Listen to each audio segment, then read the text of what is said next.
My name is John Ryan with Carroll Broadcasting. We're welcoming you to the Iowa House, the District 51 House of Representatives debate between Republican candidate Dan Dirks and Democratic candidate Dan Muhlbauer. We have a couple simple rules. We ask that there is going to be no audience participation here tonight. We ask that you hold down any applause or anything like that until after the debate is over with. We would like to say thanks to the Carroll Community School District for the use of the Gene Vincent Auditorium.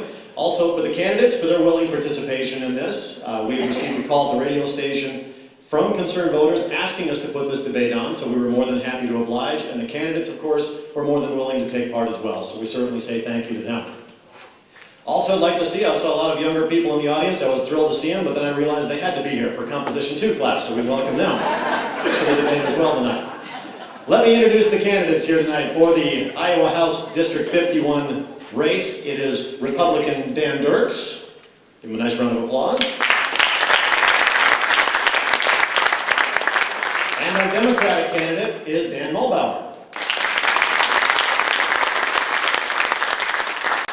I'll be your monitor, I'll be your announcer for the night. I'm John Ryan. I'll be asking the candidates the questions that were submitted to us by listeners of the radio station. We'll begin with opening comments. They'll be 90 seconds long from each candidate, and all of their responses will be held down to 90 seconds as well. Each candidate will have 3 challenges or 3 responses to the answers provided by the other candidate throughout the evening. It's up to them to decide when they want to use those responses. So let's begin with opening comments now, determined by a coin flip, and we'll begin with Dan Dirks. Good evening. My name is Daniel Dwayne Dirks, and I would like to go to work for you in Des Moines at the state capitol. To find out who I am, go to dirkshouse.com. Tonight, I hope to show you what I am: a husband, a father, a statesman, and a patriot. I want my children to grow up in the Iowa I grew up in, with life, liberty, and the pursuit of happiness fully intact. These are not new ideas.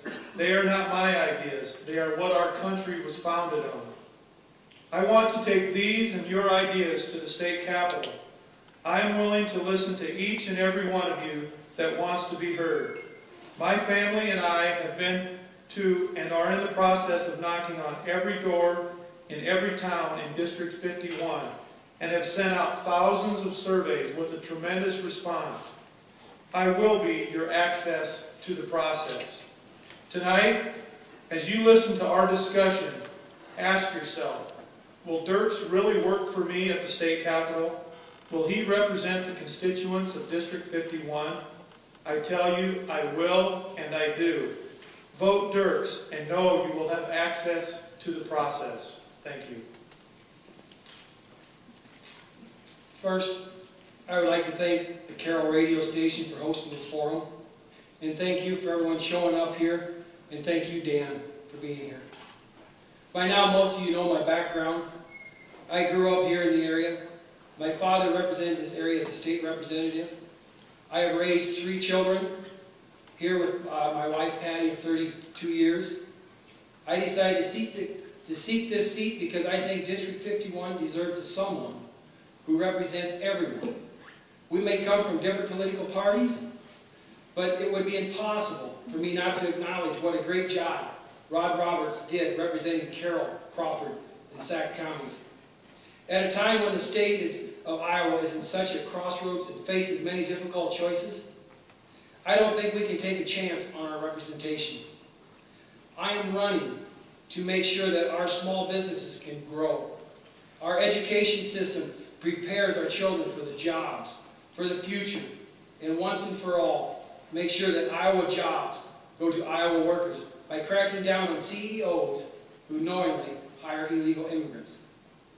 I am looking forward to your questions, and I hope to earn your support tonight. Thank you. Let's begin with our first question tonight. The first question will be to Dan Muhlbauer to begin with. Gentlemen, you both have farming backgrounds. Explain for us your farming operations and what you think the state should do to promote agriculture. In our farming operation, we raise fat cattle, we have isolene hogs, and we are bean and corn rotation. I have 2 boys that are in the operation with us, so my operation keeps going as I go to the State House.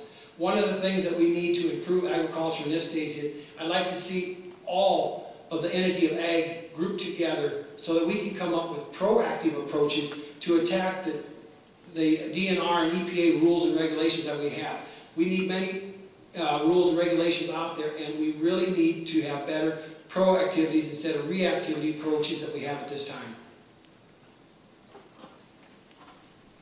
I farm 125 acres of corn and beans.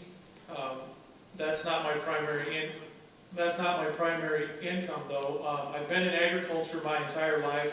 I worked for Coster Grain, and we're involved in grain elevators and in wood shavings products. Mainly what I do is raise the next generation. I see utilizing my children in my operation, trying to give them a love for Iowa. And I believe that it's the government's responsibility to oversee certain things, but what's really missing that I've noticed recently is the correlation between the EPA and the DNR and the producer. There has to be a better relationship between those three.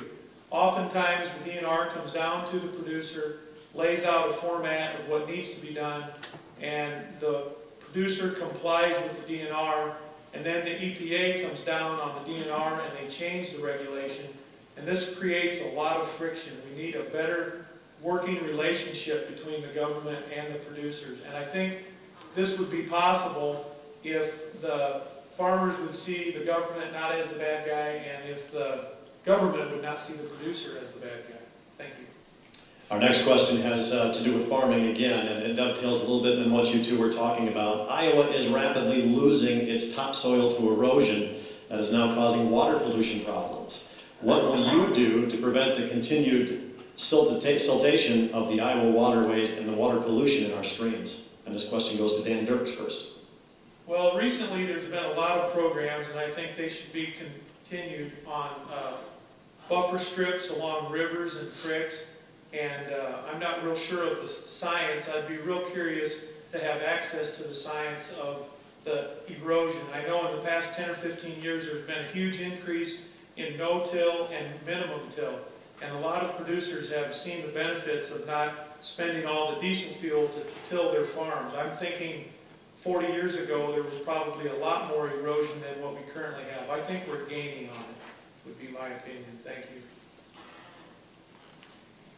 One of the things that Ag is doing today to help erosion is our filter strips. That is one of the biggest things along all creeks we really would love to see. It is 60 to 90 feet wide to protect all of our waterways.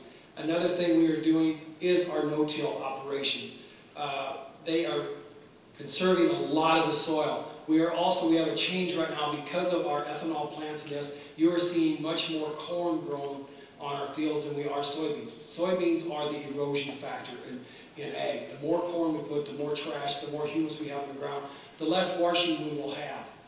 Another entity that we are looking at for agriculture is our GPS system that we have. Currently we are working, and I am working with our local co-ops to soil test all of our ground and GPS all of our ground, so we are using less and less fertilizers on our ground. That's less erosion, that are less components that are going into the streams and creeks, and that is helping a lot. Those are big steps that we are taking. Our chemicals that we're using today, we use a lot of Roundups. Years ago we used Treflans and Atrazine. Those were products that stuck in the ground and they stayed there killed for a long time. Now we're using products that are just touch products, so there is no erosion of these chemicals that get into the stream. It's a much better chemical source, so we are working hard and really proactive on our approaches towards leaching into the water streams. Thank you very much.